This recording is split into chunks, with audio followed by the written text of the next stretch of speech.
नमस्कार, आप देख रहे हैं डेली न्यूज 9 और मैं हूं मनीषा श्रीवास आपके साथ। डालते हैं एक नजर आज की मुख्य खबरों पर। दर्शकों, इस वक्त हमारे समक्ष है जाने माने किडनी स्पेशलिस्ट डॉक्टर आचार्य शिवनारायण। आप एक निफ्रोलॉजिस्ट हो सर। हमारे चैनल में आपका स्वागत है। नमस्कार सर, जैसे कि हम सब जानते हैं आज वर्ल्ड किडनी डे है, तो जो वर्ल्ड किडनी डे जो अपन सेलिब्रेट करते हैं, किस तरह के अवेयरनेस होना चाहिए, थोड़ा उस बारे में आप बताइए। अगर आप अपने किडनी का ख्याल रखेंगे तो किडनी आपका ख्याल रखेगी। तो किडनी को ख्याल रखने के कुछ नियम हैं। ये 8 नियम हैं जो बहुत साधारण से है, सिंपल है। पहली बात तो है कि अपने आप को स्वस्थ रखना है, उसके लिए आप कसरत कीजिए। अगर आप फिट रहेंगे तो आपकी किडनी ठीक रहेगी। भोजन में नमक की मात्रा कम लीजिए। अगर आप भोजन में नमक ज़्यादा लेते हैं तो आपका ब्लड प्रेशर बढ़ जाएगा। इसी तरह से ज़्यादा चर्बी युक्त पदार्थ जो है वो ना लें, मोटापा ना हो। अगर मोटापा ज़्यादा होता है तो ब्लड प्रेशर बढ़ता है और इसका असर किडनी पे होता है। नमक ज़्यादा लेते हैं तो भी ब्लड प्रेशर बढ़ता है और किडनी पे खराबी आती है। जो डायबिटीज़ और ब्लड प्रेशर, यह आज इंडिया में बहुत ज़्यादा दिखने में मिल रही है। 40% एडल्ट्स डायबिटीज़ से पीड़ित हैं और जिनको डायबिटीज़ होता है उसमें कोई 40-44% डायबिटिक्स जो हैं उनकी किडनी पे असर होता है। इसलिए डायबिटीज़ कंट्रोल करें। आपका ब्लड शुगर जो है वह नियमित रूप से चेक करें और जिनको डायबिटीज़ है उन्हें अपना blood sugar, blood pressure, kidney function test, urine test बार बार करना चाहिए ताकि मालूम पड़ जाए कि कहीं किडनी पे असर तो नहीं हो रहा है। जिनकी फैमिली में डायबिटीज़ हो और किडनी की बीमारी हो, उन्हें किडनी पर ज़्यादा विशेष ध्यान रखना पड़ेगा, क्योंकि यह पाया गया है कि जिनके फैमिली में किडनी की बीमारी है उन्हें किडनी की बीमारी होने का चांस ज़्यादा रहता है। व्यक्ति को चाहिए कि वह ज़्यादा पेन किलर्स ना ले। दर्द की दवाइयाँ या फिर वह आयुर्वेदिक दवाइयाँ जिसमें कि भस्म होते हैं, वह किडनी को डैमेज करती है। कई बार लोगों को कहीं बदन दर्द, पीठ दर्द, पाँव में दर्द होता है। महिलाओं में जब महीना आता है, मासिक पारी आती है, तब वह दर्द की दवाइयाँ लेती हैं और कुछ दिन लेके बंद कर देते हैं। लेकिन अगर लंबे समय तक दर्द की दवाइयाँ लें तो वह किडनी को डैमेज करती है। जिनकी किडनी की बीमारी ऑलरेडी है और वह अगर दर्द की दवाई लेते हैं तो किडनी में बहुत बुरा असर पड़ सकता है।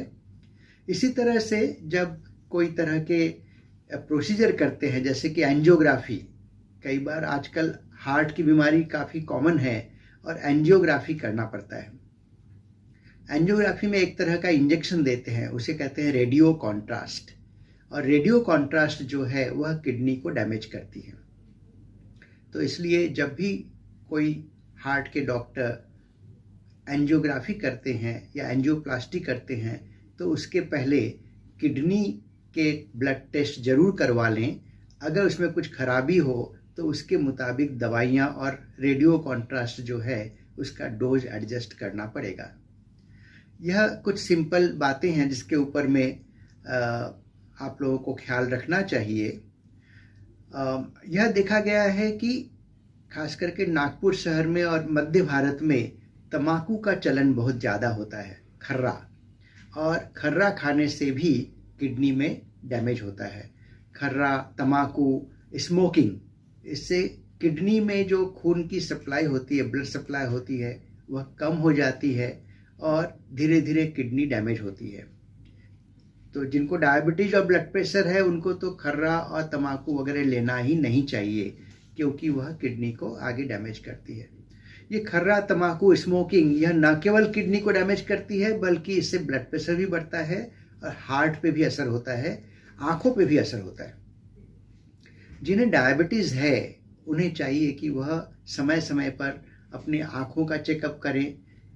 क्या होता है कि डायबिटीज़ के कारण डायबिटिक रेटिनोपैथी नाम की बीमारी होती है और यह देखा गया है कि जिनको डायबिटीज़ से आंखों पे असर होता है, डायबिटिक रेटिनोपैथी, उनको किडनी में भी असर होता है। और वैसे ही जिनको किडनी पे असर होता है उनको डायबिटिक रेटिनोपैथी भी होती है। इसलिए किडनी के डॉक्टर हमेशा आँखों का रेटिना का जांच करवाते हैं। तो यह छोटी छोटी बातें हैं जो मैंने आपको बतलाया, वह मुझे लगता है कि अगर इस पे आप लोग अमल करें तो किडनी की बीमारी से बचा जा सकता है। सर, ऐसे यंगस्टर्स जिन्होंने कोरोना काल में ज़्यादा स्टेरॉइड लिया हुआ है, जिनकी बैठी जीवन शैली है, जो प्रोसेस्ड फूड्स ज़्यादा इंटेक करते हैं, जी। तो उसका दुष्परिणाम उनके किडनी पे किस तरह से होता है, उस बारे में बताइए। यंगस्टर्स हैं वह कई बार, आजकल क्या हो गया है कि हमारी घर में यह मोबाइल टेलीविज़न वगैरह आने के कारण हम ज़्यादातर सोफे में रहते हैं, सोफा में बैठ के टीवी देखते रहते हैं, मोबाइल देखते रहते हैं, कसरत कम हो गया है, इसलिए मोटापा हमारे समाज में बढ़ रहा है। और हम देखते हैं कि 30 साल की उम्र हुई या नहीं हुई, पेट बाहर निकलने लगता है और चर्बी की मात्रा बढ़ जाती है। इससे क्या होता है कि ब्लड प्रेशर बढ़ जाता है। जो चर्बी युक्त पदार्थ हैं, तली हुई चीज़ें हैं, समोसा वगैरह, तो उसमें न केवल फैट ज़्यादा होता है बल्कि नमक भी ज़्यादा होता है। इससे ब्लड प्रेशर बढ़ता है। ब्लड प्रेशर बढ़ता है तो ब्लड प्रेशर का असर डायरेक्ट किडनी पे पड़ता है, आँखों पे पड़ता है, ब्रेन पे भी पड़ता है, क्योंकि ब्लड प्रेशर ज़्यादा हो तो व्यक्ति भूलने लगता है, कई बार ब्रेन में हेमोरेज हो सकता है। और हम देखते हैं कि जिसको किडनी पे डैमेज होता है उनको कई बार लकवा लेकर आते हैं या हार्ट अटैक लेके आते हैं, ब्लड प्रेशर आसमान को छू रहा होता है। तो इसलिए जो जंक फूड है उस पर ख्याल करें। आपका जो दूसरा प्रश्न था कि कोरोना के कारण डायबिटीज़ का होना, क्या होता है कि कोविड जिनको हुआ है उन्हें स्टेरॉइड्स और कुछ ऐसी दवाइयाँ मिलती है जिससे ब्लड शुगर बढ़ जाता है। ब्लड शुगर बढ़ने के बाद में साधारणतः जैसे कोरोना निकल जाए तो वैसे ब्लड शुगर कम भी होता है, लेकिन अगर दवाइयाँ लंबे समय तक चलती रही तो फिर इनका ब्लड शुगर हमेशा के लिए बढ़ा रहता है और उन्हें डायबिटीज़ हो जाता है और उसके कारण किडनी पे अल्टीमेटली असर हो जाता है, जैसा मैंने आपको बतलाया है। जिन्हें डायबिटीज़ हो गया उन्हें समय समय पर पेशाब की जांच करनी चाहिए और पेशाब में प्रोटीन जा रहा है कि नहीं यह देखना चाहिए। अगर पेशाब में प्रोटीन जाना चालू हो गया तो इसका मतलब यह है कि किडनी में पक्का असर आना चालू हो गया है। किडनी प्रत्यारोपण यह 2 तरह की होती है। एक तो जिंदा व्यक्ति से अपन किडनी लेते हैं, घर में माँ, पिताजी, भाई, बहन, बीबी, हस्बैंड जो स्वस्थ हैं वो अपने दोनों किडनी में से एक किडनी दान में दे सकते हैं।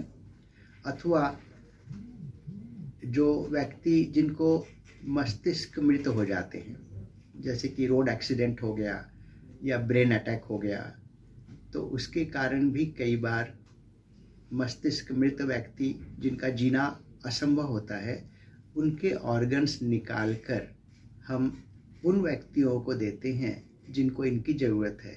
जैसे जिनको हार्ट फेलियर है उनको हार्ट दिया जा सकता है, जिनका लंग्स या फुफ्फुस खराब है उनको ऐसे मस्तिष्क मृत व्यक्ति से फुफ्फुस दान किया जा सकता है, लीवर दान किया जा सकता है और किडनी भी दान की जा सकती है। तो ऐसे व्यक्ति जो मस्तिष्क मृत हो चुके हैं, जिनको एक्सीडेंट हो गया, ब्रेन डेथ हो गए, तो उनकी दोनों किडनी 2 व्यक्तियों को ज़िंदगी बचा सकती है।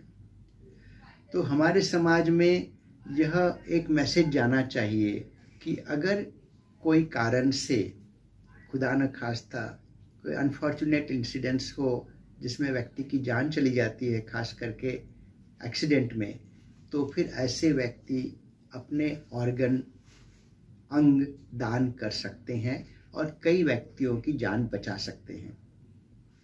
किडनी ट्रांसप्लांट के पश्चात उनको दवाइयाँ हमेशा ज़िंदगी भर लेनी पड़ती है और ऐसे व्यक्तियों को जिनको किडनी प्रत्यारोपण हो चुका है या कोई और अंग प्रत्यारोपण हो चुका है, उन्हें ऐसी दवाइयाँ मिलती है ताकि वह ऑर्गन रिजेक्ट ना हो। लेकिन इससे बदन की प्रतिरोधक शक्ति भी कम होती है, तो उन्हें बुखार, पतली दस्त या कोई तरह की संक्रामक बीमारी हो सकती है, तो उन्हें सावधानी बरतनी चाहिए, भोजन में परहेज करना चाहिए और उनके लिए भी वही नियम लागू होते हैं जो मैंने स्वस्थ व्यक्ति के लिए बताया कि डायबिटीज़ कंट्रोल करें, ब्लड प्रेशर कंट्रोल करें, साफ सुथरे वातावरण में रहें, तंबाकू ना लें इत्यादि। ऐसी ताज़ा खबरों की अपडेट के लिए आप देखते रहिए डेली न्यूज़ 9 और हमारे चैनल को लाइक करें, ज़्यादा से ज़्यादा शेयर करें और सब्सक्राइब करें।